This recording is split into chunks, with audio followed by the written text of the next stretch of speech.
Hello everyone, I'm Annie Gibbins and you're listening to Memoirs of Successful Women, the podcast where you get to hear candid conversations with fascinating women from around the globe who share aspects of their business and life journey, how they measure their success and what they have learned along the way.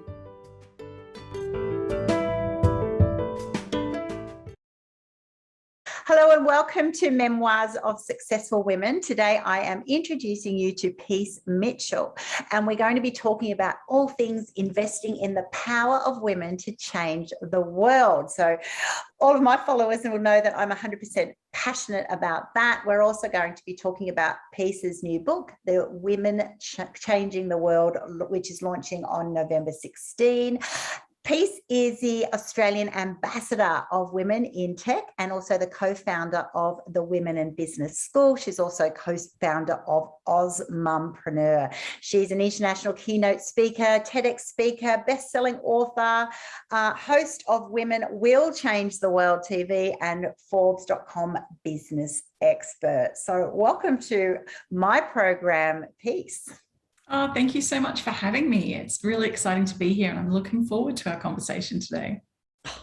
I'm super looking forward to it because you just have so much to share and I love talking about women in tech because I know tech is the foundations of every business structure to be able to be doing what we're doing and also the source of so much of all of our innovation. So how about you tell the listeners, what does the day in Peace look like? You know, how do you spend your time? You're in so many different sort of pies, I suppose. How do you mix that? Well, I'm a mum of 4, so I don't ever mention that in my bio, but I probably should. I have 4 children, so that is a big part of who I am and what I do. Yeah. And so my morning starts, getting them ready for school. But I'm fortunate they're all at school now. 2 of them have graduated now, but 2 in school. And so I work school hours. Yeah. And I think the key to being able to do everything that I need to do is prioritizing and delegating. So those 2 things are hugely important for me. And I'm in business with my sister, which is so much fun. And we're both quite fast movers. So we can think about things, plan something quickly and launch it quickly. And because we understand each other and we're very in sync with each other, but we also have an incredible team surrounding us who are also able to make things happen fast. So I think that really is the key to being able to be the Australian ambassador for women in tech, be involved in all the other things I do, run the Women's Business School, write books, publish books. We've just today launched our own publishing imprint called Women Changing the World Press, which I'm super excited about. And I also do a lot of volunteer work giving back. I'm on the board of Terai Trent International Foundation, which is a group of schools in Africa who are educating children in rural Zimbabwe. And they've educated over 38,000 children. It's an incredible initiative that I'm really proud to be part of. Oh, you should be proud. Oh my gosh, that is just wonderful. And I'm going to look forward to tapping into that as well. And I love what you said there to start though, that, you've got to know how to delegate and outsource. And that's one of the secrets. I think many people looking in on, these women who can just do everything. Oh my gosh, you will instantly get that super mum status, right? And although, you're definitely extremely accomplished, it also doesn't mean that you're doing every single component of that. When we're in startup phase, we generally are. So those of you listening in, if you feel like going, well, that sounds good. We all start by doing every little bit of the cog in the wheel. But the secret as you grow your business is definitely to be able to outsource, which is really hard, and to delegate to others, because there's that control thing, isn't there? When you start your baby, whether it's your business school or your Mumpreneur group, being ambassador, you kind of, how hard do you find it to release some of those components, even if it's to your sister?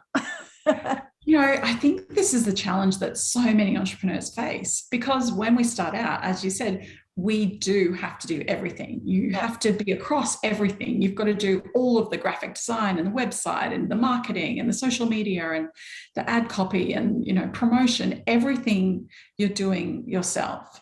And you like the way that you do it, and you take pride in your work, and this is your blood, sweat and tears. You've poured your heart into it, so you have this high level of expectation of the standards that you want to deliver. And when you're starting out, that's what will get you started and make you successful. However, if you want to scale, you can't do that. You actually have to do the opposite. You have to let go of trying to control all of that, and you've got to trust other people.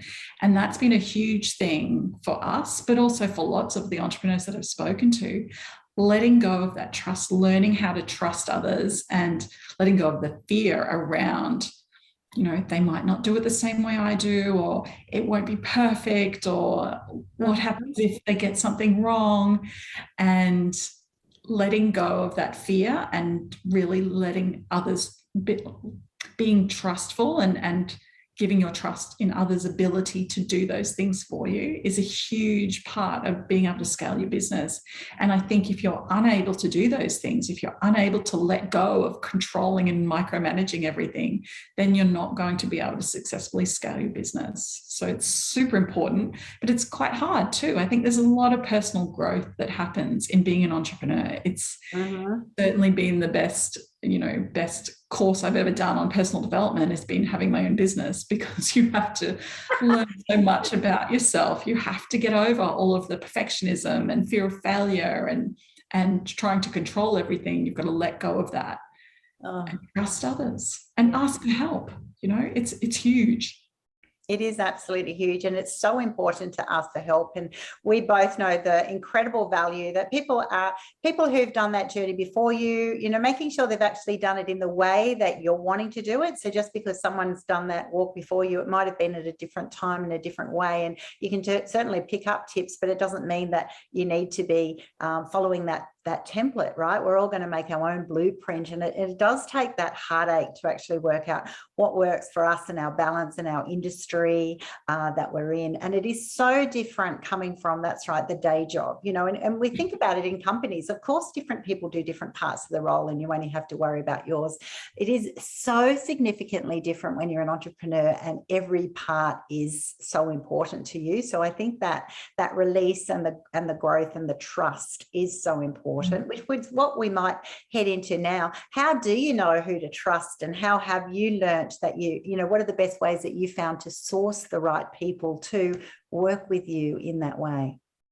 I think there's no easy way to find the right people for your team, but it's super important to get the right people working with you. And I think one thing that you have to look for is people whose values are aligned to yours. They need to be on the same page with your values. They need to believe in your mission and be excited about what you're doing and be excited about being part of the journey, because it's not always easy being part of a team.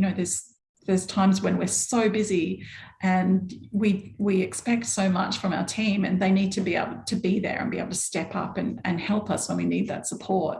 So yeah, you've got to have people who share those values and have that same sense of excitement, enthusiasm for what you're doing. I think it's a bit of trial and error too. We've had people in our team who've stayed for a short time, and then others who've stayed for a long time. It's difficult to find people who are going to be the right fit, but I think it's worth persisting with. You've got to keep trying to find those people, and once you do, they'll stay with you for a long time if they're the right people. And the other thing that I found really interesting is identifying different people's strengths, because often someone will come to you and they say, yeah, I can do whatever you need me to do. I'm across pretty much everything. But as you get to know them, you'll find that they've got different skills in different areas and things where, they're really working in their zone of genius if you give them this set of jobs to do. Whereas if you give them a different task, it takes longer, or, they're not as excited about it. So that's been a really interesting journey as well, discovering our team's strengths and what they love and where they really shine and where they can do the best for the brand. So it's a really quite a complex journey in delegating and outsourcing things, but it's quite magical. I love it. I love working with people. Yeah. You can tell. I think I read you've had 50,000 people through your business school or have been touched by your business school. Is that right? We've had 400 graduates through the Women's Business School, but we have a online community of over 100,000 now. Wow. So we have social media followers and people who subscribe to our newsletter and lots of people who are part of our community. And over the last 12 years, we've worked with thousands and thousands of women who are running businesses. Why did you specifically set up the Women's Business School? Why is it so important to have a women's school? So we originally started with Osmompreneur back in 2009. Before that, we had an online forum back in the old days, an online community called Connect to Mums, and it was for mums. It was a parenting website, but we found within that niche a really strong group of mums who were starting businesses from home so that they could be at home with their kids, but also be running a business. And so we did that from 2009. And then in 2016, we launched the Women's Business School, because what we found was we were talking to these women and they had incredible corporate experience behind them. They were very qualified and clever and great at doing a whole host of things, but they didn't necessarily have all of the business acumen that you need. They might not have had expertise in finances or sales and marketing or promotion. And so the Women's Business School was designed to fill those gaps. So to really help them get those foundations for business that you need to take your business further. But as well as that, we really wanted to design a program which was specifically for women. And so we did a lot of market research. And what we found was that they wanted to do business education, but they weren't enrolling in things like an MBA or even the diploma of business because they're so time intensive. And also you're often required to be on campus, and that access is very difficult when you've got young babies. So, and they also didn't have a lot of time. I mean, even the diploma of business requires 20 hours a week of study for a full year. And I don't know about you, but I don't know any mums who've got young children and are running a business who then also have 20 hours spare to do education. So we developed a course which was very time efficient, flexible. It's all online, so it was easy to access. And it gave you the knowledge and information you needed to get your business up and going quickly. And it also connected you to the connections that you need to grow your business. Because when you're starting out on your own, you're working from home, you don't know who the right accountant or graphic designer or copywriter is. But if you've got a community around you, then you can say, hey, I need help. Who should I use for a bookkeeper? And someone will be able to point you in the right direction. Yeah. So that's what it's about for us. The Women's Business School is a really important place for women who are starting out and also for women scaling, but to have that network of connections around them, to have easy access to business education and to have somewhere to ask the questions and get the advice that they need for their business. I think that is so valuable, and it's definitely along the lines of what I coach women in as well. But I look back and go, gee, I wish I had that back in my day. I had 5 kids, including 2 sets of twins, 26 months apart. So I juggled, the degrees and all that thing. And I had that moment that I know so many women listening in will have had, that, the gap to, for me, it was like, do I do an MBA? And then it was just like so many hours off campus time. There was no way in the world that I had that. So I ended up doing different things like Lean Six Sigma or company directors, and I try and do all these little bitsy bits to try and get you sort of positioned in the right way. So having a school that is, that's right, flexible and is giving you all the essentials, and some of it, that's right, you don't need the MBA. You actually just need the essentials, and you need the confidence that you are doing the right thing. And I think for so many of us, it's such a big leap that, as you said before, there's so many smart women who've been working in pretty senior roles. They have time off to have kids. They're then thinking what about what's next, and they, sometimes if you're weak in 1 or 2 areas, you can think it's not possible. But when you then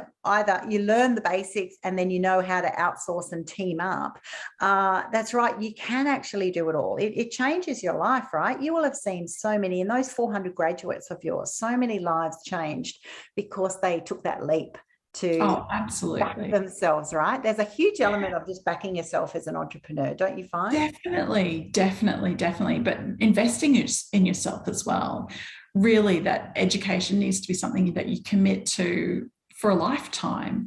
And whether that be through doing courses, that's one thing that you can do, but also listening to podcasts like this one, or reading audiobooks, or reading books, or online articles. Any way that you can soak up knowledge and information and strategy, get ideas, I think is really valuable, and definitely something that you need to be doing as an entrepreneur, definitely. What are the biggest challenges that you find the women who come into your network? What are their biggest challenges? For those listening in, it'll make them feel better when they realize that a lot of women have those same sort of challenges. So what do you find? Oh my gosh, I think it's what I've already touched on. It's overcoming the fear of whatever it is. I think when I look at our journey, what's the one thing that's been holding me back? It's me. If I had have been able to overcome that fear and value myself more and be charging more at the start instead of, charging such low prices and discounting and all of those things, then my business would have been successful a lot earlier. Having the confidence to try new things and not be afraid of failing and, falling on your face. It's not that bad. But I think that fear of failure, like, well, what will everyone think if I launch this new product and no one buys it? It'll be humiliating. So I'm not going to even bother because I don't want to go through that pain.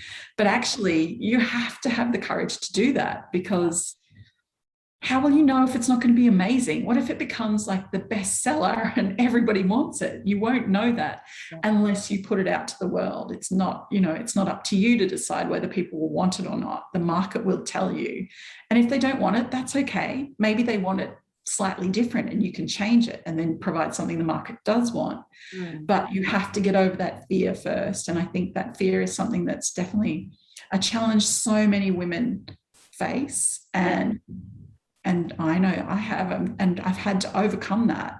And I think that if I had have been braver earlier, that maybe things would have been different. But at the same time, I have no regrets. I'm so proud of our journey and everything we've achieved so far. So I'm really excited for the future.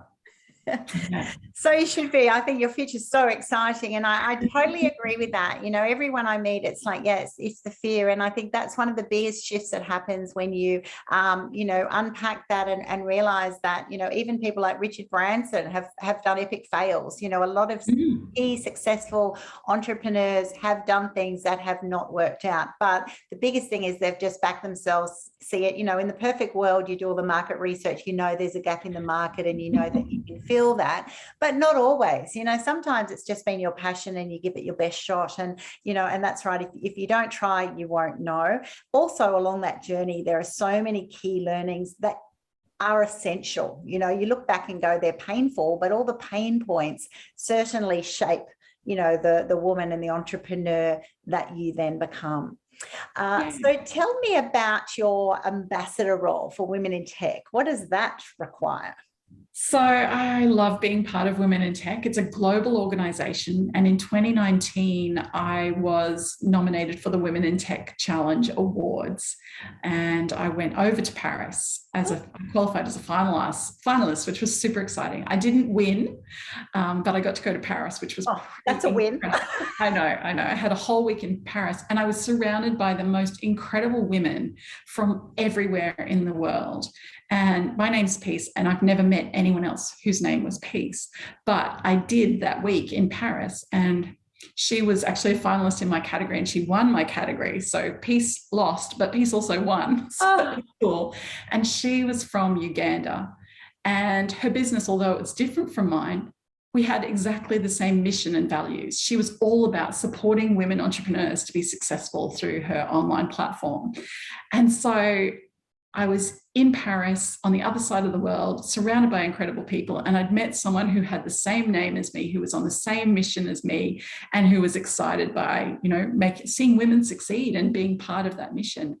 And I just really wanted to be part of something like this and to bring this opportunity to Australia as well, to connect Australian women at a global level with other women in tech, with other women who are doing good things in the world, who are working on design or connection or all the other ways that we use tech, either as entrepreneurs or even as business leaders as well, to do amazing things. And so that's why I'm so passionate about women in tech and being the Australian ambassador.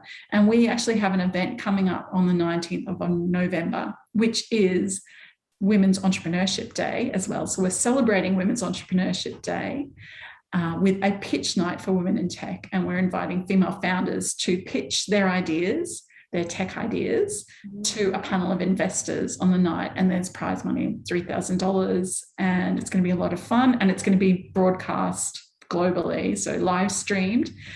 So it's a great opportunity for these female founders to get the word out to a wider audience about the work that they're doing and the apps that they're building, but also potentially to get capital for them, because I'm not sure whether you're aware, but venture capital funding goes to less than 3% of women. So the other 97% of venture capital funding goes to men, and then 2.7% goes to women. And that's crazy. It's not okay. It's not fair. And so we are passionate about moving the needle on gender equality by helping more female founders to get funded.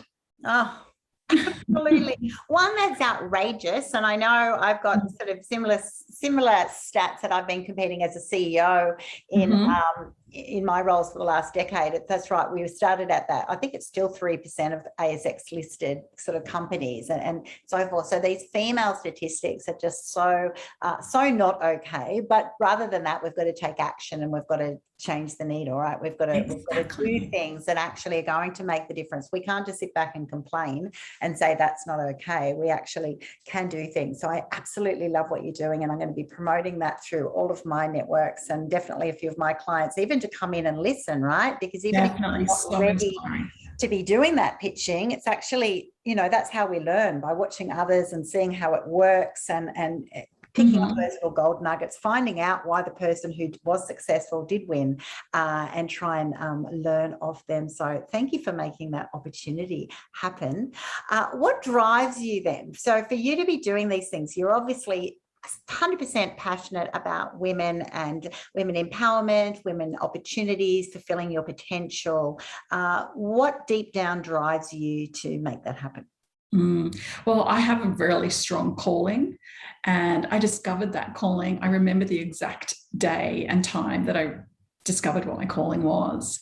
Back in 2006, a natural disaster hit my local community. I'm in a little town called Innisfail. It's a little farming town in far north Queensland, and a big cyclone Larry came through in 2006 and wiped out our town. So every single family's, either their home, their business, their farm, the kids' schools, everything was impacted in some way. Like some people lost their roofs and their whole house, and other people didn't get that much damage, but they still got water damage through their kitchen. Or, my husband was a pawpaw farmer at the time. We lost the whole farm. And it was a really devastating time for our town. And in the aftermath of the disaster, what happens typically is that all the menfolk go out and they get their chainsaws and they clear the roads and they get tarps and they patch the roofs, and they're really a big part of the cleanup operation. But the women are left holding the babies. I had 3 young children under the age of 4 at the time. And so I couldn't go out and help clean up. I had to stay home with my children. Yeah. And the other women in the community were kind of in the same position. They wanted to be part of the rebuilding process, but they also had to be at home. And so we started a nonprofit organisation called Mothers Helping Others. And Quentin Bryce, who was the former Governor General of Australia, she came to our town and visited, and we hosted a morning tea for her. And I remember her saying, look after the mothers, because they're the glue that holds the community together. If the mums aren't okay, then the whole rest of the family will fall apart, because everyone relies on the mother. Yeah. And when she's happy and well, then she's better able to care for not only for herself, but also for her children, her husband, the elderly neighbours in the street, extended family. The whole community benefits when women are happy and well. And so that's when I found my calling. It's like, yeah, this is what I'm here for. I'm here to support women, because when women are healthy and well and fulfilled and financially independent, then they're better able to help everyone else around them. And all of the research shows that as well. And that's what gets me up every day. That's what I love. What a powerful story, an amazing thing to live through, but what a positive outcome that it just showed you so many aspects of society generally, of the way things have been and the way things can be moving forward, right? And the power of the collective is huge, and being able to, collaborate, help others in times of need. But that's exactly right. And we've seen that sort of challenge happen over the last year with COVID, the amount of women who've actually left the workforce to homeschool children while men kept juggling their jobs, and the statistics have been quite stark in that area of the amount of women who haven't done that. Of course you choose to, of course you're going to look after your kids, but it hasn't been an automatic split or juggle. It's just been actually quite a massive sacrifice. So I know to turn that into a positive, there's many women now at that stage where you were at long ago going, well, here I am sitting with the kids, we don't know what the future is now. How do I actually make sure that I am stimulated, secure, growing constantly, and that can be by becoming an entrepreneur and starting your own business, right?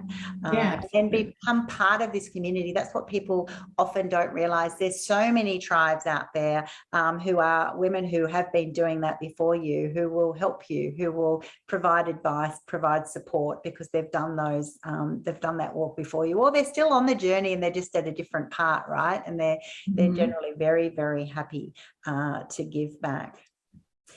So you've put out a book. Tell me about the book that you're publishing in a couple of weeks. Yeah, so our new book, The Women Changing the World, is launching very soon. And it's a collection of the stories of 33 women who are changing the world in big and small ways.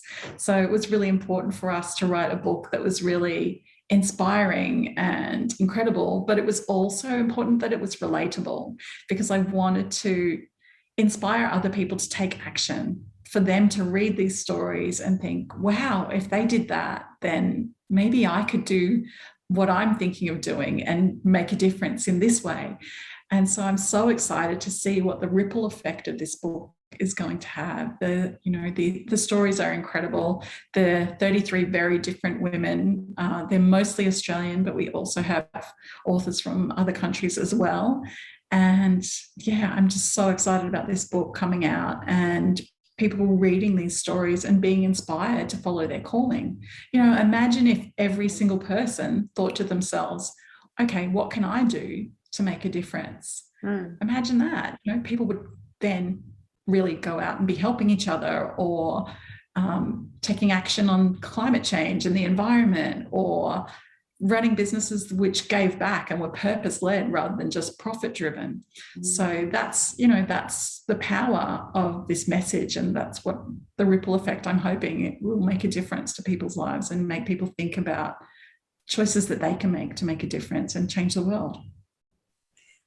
Brilliant. I'm definitely going to read up there, because I just love I love actually those books that are a compilation of just so many people's journeys, because that's it. They'll have all approached, they want the same outcome. They want to, be financially secure, successful, give back, make a difference, have been led for a certain reason, but they've all had their own journey. They've all had their own learnings, and there are always challenges, challenges that come up that, not many people just go from overnight sensation, even though it might look like that in social media. Sometimes it's like, no, there's a lot of blood, sweat and tears, a lot of frustrated moments, and a lot of fear, and even self-sabotaging that goes about until suddenly things kick into gear. And that can happen in different times for different people. Sometimes it's easier, sometimes it's not, and it's not always because of circumstances, not about even your own learning curve.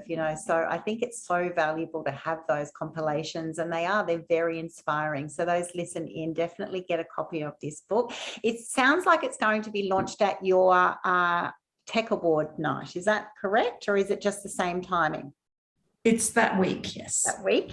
Right. And how will people find this book?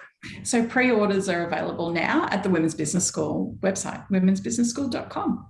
Fantastic. And for those women listening in who think, yes, I'd love to do a business course, and they'll start checking out the Women's Business School, how long do people usually take to get from, you know, an idea to launching? Is there a time frame on that? Oh, it's been really interesting. We have two programs. So we have Ignite, which is for pre-launch and early stage businesses, and Accelerate, which is for more established businesses who are scaling internationally. But this year, we've just finished our 2021 course. And one of the women who started in the Ignite program, she just had an idea at the start. And now, 6 months later, she's launched that business. She's selling products. She's now working with a manufacturer so she can scale and sell even more of her products. And it's so incredible to see that journey happen from someone who at the start just has this little idea, or maybe this could work, to then going through the full process and be like, wow, look at me now. I've got this business, it's actually happening, it's actually making money, and I can see the future vision for this now. Wow. So it's incredible what can happen. But I think it is really important to have support, because I was talking to her the other day and she said, this is actually extra incredible to me because I'm the first in my family to have ever run a business. So she didn't have people around her. She didn't grow up with business and entrepreneurship. So to have this network of women that she could, you know, call on and ask for advice has been invaluable for her on that journey of, you know, from the idea to launching and selling products. So it's so wonderful. I mean, that's right. People who go through these journeys, because it is a life-changing journey, they do become family in a way. They become your sisters. They help you out, and they're all there to support you and to help you get a step up. You know, they're leaning into their empowered future, and they all are. And so it's so different to often when you've got an idea, people that, you know, who might be in your sort of space might think you're a little bit crazy. You know, here's the woman with the crazy ideas, or you're super passionate, but, you know, what do you know about business? And there can be many naysayers, and it can be very discouraging just because of, you know, your social group or the way you've been brought up or whatever. Whereas you suddenly lean in, you join these communities and schools, it's like everybody is like, of course you can do it, you're going to be amazing. And just the effect, I'd love you to share with the listeners, you know, it's not what that means to a woman. You know, what I'm meaning by that is it's not just I've got an idea and I'm then going to launch within 6 to 12 months. Describe what you actually see in people's, you know, physical characteristics, because I know it just has so much effect on their self-worth and their confidence. Yeah, exactly. And I think what you were saying, often the people around you, if they haven't had a business before, there's a real element of fear around, oh, well, you could lose everything, or it'll be a flop, or no one will want to buy that. But if you're around other entrepreneurs, they're like, yeah, well, that's a good idea. You should definitely give that a go. It's a different mindset. And I think there's things that you can't talk about with, you know, the school mums don't necessarily get it, or your family doesn't necessarily get it. But when you're with like-minded people, it's a different thing. They do understand the challenges you're facing and what you're going through. And I think it's so important to have those kind of people around you. But the growth that you see, the confidence is a huge thing that we see through our program. Women really having the courage to step out of their comfort zone. For a lot of women, self-promotion is the hardest thing. Yes. They want to feel safe by hiding behind the logo. So like if everything goes bad, they can just quietly, that logo can disappear and never mention it again and everything's fine. But actually you can't do that. As an entrepreneur, you've got to step up, you've got to show up, you've got to be promoting yourself, you've got to be unafraid to talk about yourself and what you do.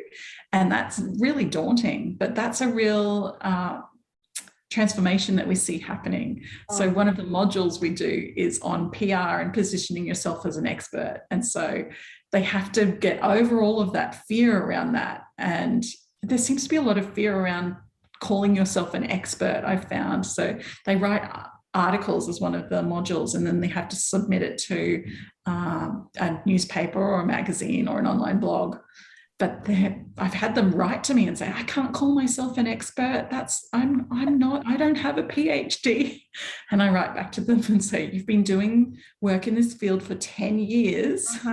You do have knowledge and expertise to share. You may not be like the world leading expert on it and have all of the cutting edge research, but it doesn't mean you don't have something valuable to share with the audience. So true. So that transformation of seeing themselves as valuable, as knowledgeable, as experts in their own way and in what they do, that's a huge transformation. And it can make the hugest difference to people. I mean, there's an example of a woman who she'd never done video before. And so she had some fear around that. And she was like, I've got this video I want to make. I've got the ideas. I've written the dot points. I just need to do it. And we all said, go on, you can do it. Just do it. Just put it up, put it live. We'll share it. And so she did that. And it actually went viral, which, that never happens. So she was very lucky.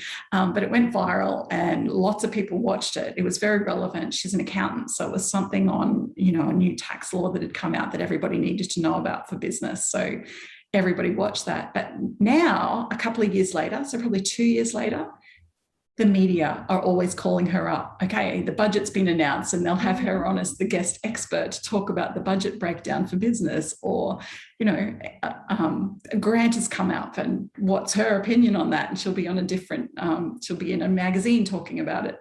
So it's incredible once you can have that transformation and get over the fear of hiding and put yourself out there and start talking about what you know and your expertise, the opportunities that can happen and the doors that can open for you. Massive difference. And it is really hard. I remember when I created my online platform, I created my first course. I didn't want to be the face of it. So I just did audio, my voice recording behind my PowerPoints and bits and pieces. And at the time, I thought it was so great.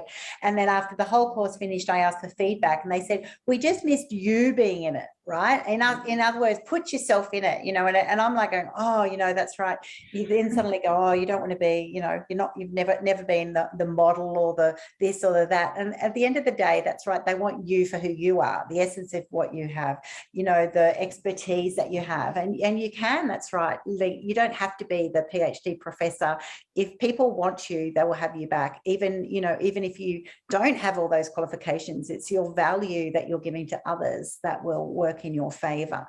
And so always, just try and just keep chipping away, and you'll be, I think people will be very surprised. It often surprises me who is called on as an expert in certain areas, and on the surface of it, no, but people like them, they're passionate about their cause. They develop over the years, and that's the way the whole system works, and it is really intimidating. I remember I had a biography come out a couple of years ago, and then having your face on the cover of a book like that is really overwhelming, right? Particularly for me, I'm 53. And you kind of go, oh gosh, this is a bit confronting. But the funny thing is, ladies listening in, no one cares. They just want to see you. They're not looking at, gee, is your skin, got a wrinkle on it? Is this or this or this? They actually, 99% of people don't. And if they do, they're not your clients. They're not our cup of tea anyway. And so it is an area that keep pushing on in that area if you're struggling with that, because it's more important. In fact, it's essential that you actually just come 100% in, right? I equate it to being like a singer. Imagine if Adele or someone came, 50% committed or 80% committed, like everyone would be going, what is wrong? We want to see people, women in business, following their own passions and skills and talents with 100% of their essence. And that is when, the genius zone will actually become in full operation. I absolutely love it. Wow. So let's just finish up with what do you see as success then? This is my podcast is called Memoirs of Successful Women. You're obviously a very successful woman, but what does success look like for you? I love this question because I remember a time when I thought success meant fame and fortune. And I remember I was doing a vision board one time and I was like, okay, what am I going to put on my vision board? Oh yeah, I'll get a nice house. That'll be good. Yep. Nice car. Okay. Private jet. And then I was like, wait, what? I don't have anywhere to park I don't want a private jet. Well, why do I need a private jet? I realized that actually success to me didn't mean those things. Success to me meant genuinely living my best life. It meant having time with my family and with friends. It meant working on things that I love. It meant traveling the world and seeing new experiences. It wasn't about fame and fortune. And I think that everyone needs to define success for themselves on their own terms. And it shouldn't be the same as everyone else's. I think we should all have our own definition for success and what success looks like for us. And so for me, it's as simple as living my best life and having that balance of time for work and creating new things, but also time for friends and family, but also time for me just to have time to myself doing what I want. So important. And that's a gem at the end that you've just shared, time for yourself, because often we're so self-sacrificial while we're trying to make sure that we get the balance right for the mix. But that's right. As we said throughout this interview, you're the mum at the core of this whole family entity, and so my family had this funny saying, when mum's not happy, no one's happy. I was obviously stomping around a few times, but it's a bit like that, isn't it? When you actually take that time to invest in yourself, get to know yourself, love yourself in all the right ways, then it will then go back tenfold back through, for yourself personally, and also with your partner, family, kids, friends, business. It's definitely the essence, rather than starting, that's right, with trying to get the jet. I think that's not quite enough motivation. It might be for some though, so. Well, the jet's your thing, but I think, I didn't need to have all of those things. And that's when I realized that success was different for me. It was about living my best life and defining that for myself. Fantastic. Well, thank you so much for being on my program, Memoirs of Successful Women, today. I will put all of your podcast details, your website details on my platform so that people can get in touch with you. And ladies, if you're thinking, yep, I really need to do a pitch, an amazing pitch in Women in Tech, or I want to listen in, I'll have the details for that as well. Definitely start helping peace shift the needle in this space. This is a huge area where, women are so amazingly gifted, talented, powerful beyond measure. We just need to realize that and actually just start saying it's not okay with peace, and to be, putting yourself forward for opportunities. Make sure people notice you, that make sure those venture capitalists will see you and your ideas and your gifts and talents. So I encourage them to do that. I encourage them to definitely read your book coming out, and definitely always equip yourself with business skills, ladies. It is it's just the most freeing thing to be following your passion and working hard, being committed, but also just getting the rewards for that and being able to define success on your own terms. I think that is so important. So thanks for being on my show today. Oh, thank you so much. I have absolutely loved being here.